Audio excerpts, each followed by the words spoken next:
کۆمەڵکوژی ئێزیدیەکان تاوانێک کە مێژوو نووسیەوە ڕووداوێک کە تا ئێستاش بە ناڕوونی ماوەتەوە. ڕۆژی 3 ئاب لە مێژووی ئێزیدیەکاندا بە یەکێک لە ڕۆژەڕەشەکانی ژیانیان ناو دەبرێت، ڕۆژێک کە بۆ هەمیشە لە مێژووی نەتەوەی کورد و ئێزیدیەکان بە تایبەت بە ڕۆژی مەرگەساتی گشتی ناو دەبرێت. لەو ڕۆژەدا خۆیان لە بەردەم هێرشێکی چاوەڕوان نەکراودا بینیەوە کە وای کرد شیرازەی تەواوی ئێزیدیەکانی هەرێمی کوردستان تێک بچێت و هەر بە شەو لە جێگەیەکی نیشتیماندا خۆی ببینێتەوە. جیهان بە کۆمەڵکوژی ناوی برد و ئێزیدیەکانیش دەڵێن فەرمانێکی تر بوو، چونکە لە مێژووی خۆیاندا زیاد لە 10 جار ڕووبەڕووی ئەو فەرمانە بوونەتەوە کە ئەوەش هەمان واتای کۆمەڵکوژی دەدات.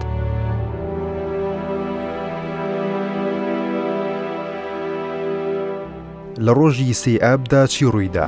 قادر خورانی یەکێک لە فەرماندەکانی هێزی پێشمەرگەی کوردستان کە لە ڕۆژی هێرشی داعش بۆ سەر شەنگال لە ناحی ڕەبیعە بووە، وردەکاری ئەو ڕۆژە دەگێڕێتەوە و دەڵێت سەر لە بەیانی ڕۆژی 3 ئاب هەواڵی کەوتنی چەند گوندێکی سنووری شەنگالمان پێگەیشت. بۆ کاتی نیوەڕۆ هێزەکانی سنووری شەنگال پاشەکشەیان کرد بەبێ شەڕ. دوای نیوەڕۆ ناحی سنوونێ و سنووری سنوونێ بەبێ شەڕچۆڵ کران. لەو کاتی داعش هێرشی کردە سەر شەنگال لەگەڵ ئێزیدیەکاندا شیرازی هێزی پێشمەرگەشتێک چوو. هێزەکان لە چاوتروکانێکدا پاشەکشەیان دەکرد، پاشەکشەیەک کە بووە مای کارەساتێکی مرۆیی گەورە لە ناوچەکەدا. نیوەڕۆی 3 ئاب هەزاران کەس بەرەو ڕەبیعە ڕۆیشتن. لەو کاتەدا مەترسی هەبوو داعش لە ڕێگەی عوێناتەوە بچێتە ڕەبیعە، بەوەش بەشێکی زۆر لە هێزی پێشمەرگە دەکەوتنە دەست داعش. پاش نیوەڕۆی 3 ئاب داعش وەک ئەوەی پێشمەرگە لێ دەدرسا لە ڕێگەی عوێنات پێشڕەویان کرد و تەقەدەستی پێکرد. داعش هێرشی کردە سەر پێشمەرگە و ئەوانیش وەڵامیان دایەوە. ئیدی ئاگرێک هەڵگیرسا کە سووتوەکەی کوردانی ئێزیدی بوون. بەشێک لە هێزەکانی پێشمەرگە دەستیان بە پاشەکشە کرد و بەشێکیشان لە پەیوەندیکردنیان بەسەر و خۆیانەوە ئەو وەڵامیان دەست کەوت کە ئێوەش دەست بە پاشەکشە بکەن و فەرمانەکە لەسەرەوە هاتووە.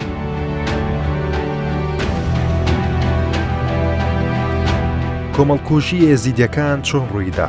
گوندی کۆجۆ 30 کیلۆمەتر لە ناوەندی شەنگالەوە دوورە، پێشتر لە 200 ماڵ پێک دەهات. 12 ڕۆژ دوای داگیرکردنی شەنگال گوندی کۆجۆ کەوتە دەست چەکدارانی داعش. لەو گوندەدا 1750 کوردی ئێزیدی دەست بەسەر کران و لە نێو قوتابخانەی گوندەکە کۆکرانەوە.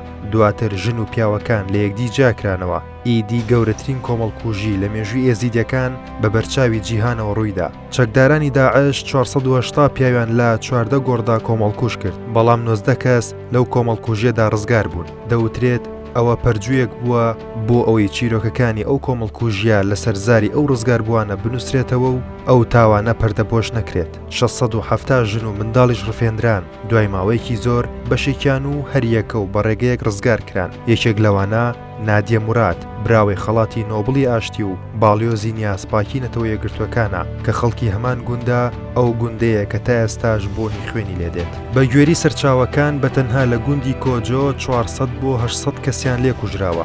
لە هێرشەکەی داعش بۆ سەر شەنگال زیاتر لە 1200 ئێزیدی کوژران، بە ژن و پیا و گەنج و پیر و مناڵەوە. هەروەها زیاتر لە 4000 ژن و کچی ئێزیدی کەوتونەتە دەست داعش کە چارەنووسی بەشێکیان هێشتا بە نادیاری ماوەتەوە. داعش بازرگانی پێوەکردن، کڕین و فرۆشتنیان پێوە کرا و بۆ تێرکردنی حەزی چەکدارەکانیان بەکاریان هێنان. ئێستاش بەشێک لە ڕزگاربووەکانیان بەدەست ئازاری دەرونیانەوە دەناڵێنن. بەشێکیان منداڵیان هەیە کە داعشێک باوکێتی و نازانێت چۆن پەروەردی بکات و چۆن تێبگەێنێت باوکی ئەم منداڵە یەکێک بۆ لەو کەسانەی کە دژی مرۆڤایەتی جەنگاوە. ئەوەی لە پرسی هێرشی داعش بۆ سەر شەنگال جێگی سەرنجە کشانەوەی خێرا و لە ناکاوی هێزی پێشمەرگە بوو. لەو کاتەدا فەرماندەکان دەیانگوت لەسەر و خۆیانەوە بڕیاری کشانەوەیان بۆ هاتووە، بەڵام نە خەڵکی کوردستان و نە قوربانی ئێزیدیەکان و نە ئەو پێشمەرگانەی لەو ناوچەیە بوون تا ئێستا نازانن سەر و خۆیان کێ بوو بڕیاریدا بە کشانەوەی پێشمەرگە لەو ناوچەیە، کشانەوەیە کە ئێزیدیەکانی خستە بەردەم چارەنووسێکی ڕەشەوە.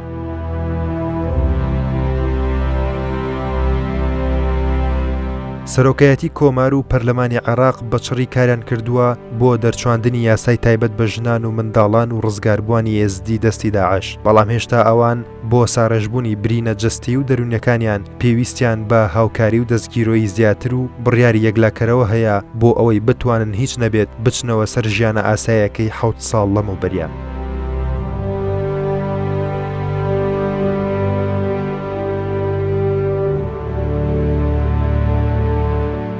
ئێزیدیەکان بەشێکی زۆریان تا ئێستاش لە نێو کەمپەکاندان و لە ژیانێکی زۆر سەختدا ڕۆژەکانی تەمەنیان بەڕێ دەکەن. ناوبەناو لە نێو کەمپەکانیش جارێکی تر ژیانیان ڕوبەڕووی سەختی و سووتان و گەرما و سەرما دەبێتەوە و دۆزەخێکی تریان بۆ دەخڵقێت و دەسەڵاتیش بێباکە لە ئەست باشکردنی ژیانیان. دوای کەوتنی شنگال لە هەرسێ سەرۆکایەتیەکەی هەرێمی کوردستان لیژنەی لێکۆڵینەوە بۆ ئەو بابەتە پێکێنرا، بەڵام تا ئێستا و دوای تێپەڕێنی 7 ساڵ بەسەر ڕووداوەکەدا هێشتا ڕاستی ڕووداوەکان ئەگەر هەمووشی نەبێت بەشێکی کەمیشی ڕوون نەبووتەوە بۆ هاوڵاتیان و خودی ئێزیدیەکان و ڕایگشتی تا بزانن ئەوەی ڕوویدا جگە لە تاوانێکی گەورەی چەکدارانی داعش چیتر بوو.